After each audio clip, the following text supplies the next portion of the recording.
여러분, 혹시 우리가 왜 이렇게 끊임없이 새로운 물건을 사고 또 세상 한편에선 왜 끊임없이 전쟁이 일어나는지 깊이 생각해 본 적 있으신가요? 오늘 이 설명 영상에서는요, 거시경제학, 인공지능, 그리고 이 끝없는 글로벌 갈등이 만나는 아주 어둡고도 매혹적인 지점을 파헤친 철학적 자료를 분석해 볼 겁니다. 우리가 뭔가를 필요로 한다는 생각, 그게 사실은 거대한 환상일지도 모른다는 거죠. 이 자료는 우리가 세상을 보는 방식을 완전히 뒤흔들어 놓습니다. 자, 그럼 이 놀라운 생각의 전환을 바로 시작해 보겠습니다. 거두절미하고 원문에서 던지는 진짜 도발적인 질문 하나로 시작할게요. 인류는 지금 사삼의 끝, 그러니까 자멸을 향해 달려가고 있는 걸까? 아니면 우리가 목격하는 이 지긋지긋한 끝없는 전쟁들이 사실은 경제 시스템을 살려두기 위한 아주 정교하고 냉혹한 생존 도구인 걸까? 네, 들으신 그대로입니다. 이 질문 하나가 오늘 우리가 다룰 충격적인 패러다임의 전환을 완벽하게 요약해주고 있죠. 자, 그럼 첫 번째 파트입니다. 전쟁 대 종말. 우리가 이 파멸이라는 걸 어떻게 단단히 오해하고 있는지 한번 짚고 넘어가 보죠. 원문은 아주 단호하게 말합니다. 우리 사회를 움직이는 진짜 원동력을 알려면 인간들끼리의 갈등인 전쟁과 세상이 끝나는 종말을 철저하게 분리해야 한다고요. 한번 생각해 보세요. 전쟁은 어떻게든 살아남으려고 발버둥치는 생존을 위한 정말 극단적인 투쟁이잖아요. 반면에 종말은 그건 그 어떤 생명체도 원하지 않는 그냥 거대한 자연현상일 뿐이죠. 이 둘은 아예 차원이 다른 얘기인데 우리는 이걸 자꾸 섞어서 생각한단 말이죠. 여기서 정말 흥미로운 대목이 나옵니다. 저자는 우리가 이러다 전쟁으로 다 같이 공멸할 거야 라고 두려워하는 것 자체가 일종의 심리적인 망상이라고 꼬집습니다. 인류가 스스로 모든 걸 통제하고 멸망까지 결정할 수 있다는 인간의 오만함에서 비롯된 착각이라는 거예요. 사실 그 어떤 생명체도 스스로 파멸할 거라고 믿지 않잖아요? 인간만이 신의 자리를 차지했다고 착각하면서 이런 혼자만의 자멸망상에 빠져 있다는 거죠. 두 번째 섹션으로 넘어가 볼까요? 거대한 소비의 거짓말. 우리 현대 사회를 떠받치고 있는 경제적 기반, 즉 이 엄청나게 부풀려진 거품에 대해 이야기해 보겠습니다.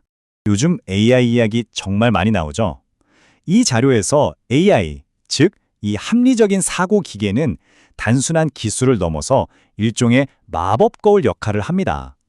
아주 냉정하고 중립적인 진실 폭로자인 셈이죠. AI 앞에서는 우리가 그동안 이것도 필요해, 저것도 필요해라며 쳐왔던 거짓말들이 다 들통나고 맙니다. AI가 우리가 진짜로 필요한 게 뭔지 정확하게 계산해내면서 현대사회의 그 엄청난 과잉 소비가 얼마나 위선적인지 낱낱이 비춰주거든요. 이걸 아주 기가 막히게 보여주는 비유가 있어요. 우리 경제 시스템은 끊임없이 속삭입니다. 너희는 수천 자루의 연필이 필요해 라고요. 하지만 현실은 어떨까요? 음성을 녹음하고 AI가 다 알아서 요약해주는 이 첨단 디지털 시대에 우리가 평생 실제로 필요로 하는 연필은? 글쎄요, 고작 한두 자루면 충분할 겁니다. 시스템이 강요하는 억지 소비와 우리의 진짜 필요 사이에 얼마나 어마어마한 틈이 있는지 확 와닿으시죠? 저자는 기술이 무르익을수록 우리가 진짜로 물건을 소비할 이유가 똑똑 떨어지고 있다고 지적합니다. 주변을 한번 보세요. 요즘 자동차들 수십만 킬로미터를 타도 잔고장 하나 없어서 바꿀 이유가 없잖아요. 게다가 인간의 물질적 욕구라는 게 사실 46개의 염색체가 가진 생물학적 한계에 묶여 있습니다. 우리가 막 간절히 원한다고 느끼는 그 수많은 사회적 욕망들, 사실 그거 다 시장이 과장되게 부풀려 놓은 것들이죠. 심지어 우리 몸속 미생물들조차 수천 년 동안 우리랑 아주 자연스럽게 균형을 맞추며 살아갑니다. 그러니까 끝없이 뭔가가 더 필요하다는 건 철저하게 만들어진 경제적 거품일 뿐이라는 겁니다. 자, 그러면 여기서 세 번째 파트, 인간 사회 중심에 자리 잡은 아주 거대한 모순에 부딪히게 됩니다. 바로 경제적 딜레마죠. 이 논리적 흐름을 한번 따라가 볼까요? 우리 경제는 우리의 실제 필요보다 수만 배나 크게 부풀려진 소비 거품에 의존해서 돌아갑니다. 자, 그런데 인구는 계속 늘어나죠. 기술이 너무 좋아져서 물건은 고장도 안 나니까 1인당 실제 소비는 확 줄어들죠. 거기다 과거에 사람들을 위협하던 질병이나 재해까지 이제는 척척 관리해냅니다. 그럼 결국 무슨 일이 벌어질까요? 맞습니다. 무한한 소비를 전제로 설계된 이 경제 시스템 자체가 멈춰 서버리는 그야말로 실존적인 위기가 닥치는 겁니다. 그래서 우리는 이 불가능해 보이는 질문에 답을 찾아야만 했습니다. 사람들이 더 이상 불필요한 물건을 사지 않고 소비를 멈출 때 끝없는 성장을 요구하는 이 시스템은 도대체 어떻게 살아남아야 할까요? 네 번째 파트입니다. 경제적 도구로서의 전쟁.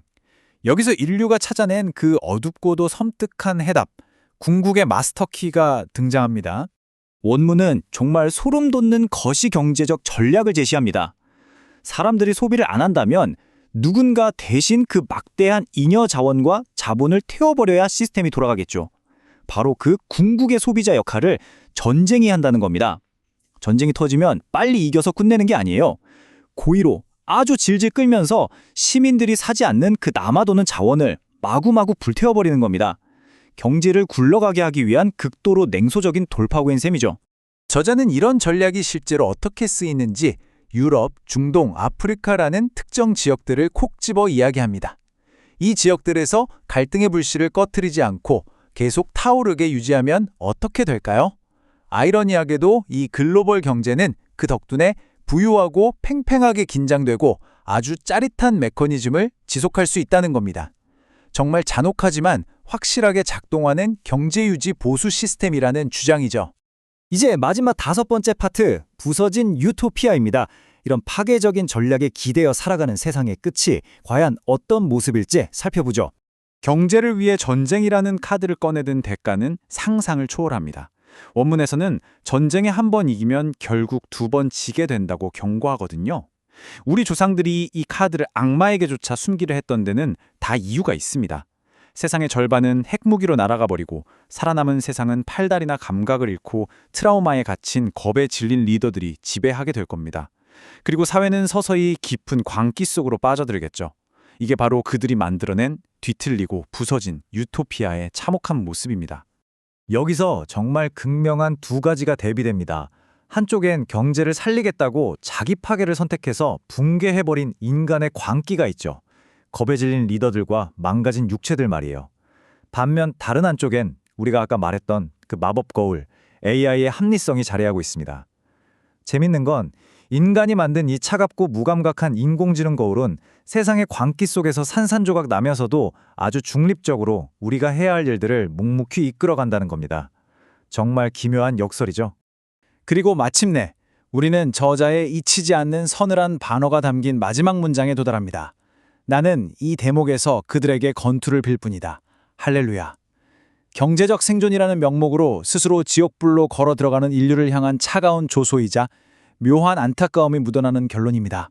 자, 여러분은 어떻게 생각하시나요? 무한한 소비를 유지하기 위해 우리가 치러야 할 이 거대한 생존의 대가, 과연 정당한 걸까요? 우리가 너무나 당연하게 믿어왔던 소비와 성장이라는 단어 이면에 어쩌면 우리가 아직 마주할 용기조차 내지 못한 무서운 진실이 숨어 있는 건 아닐까요?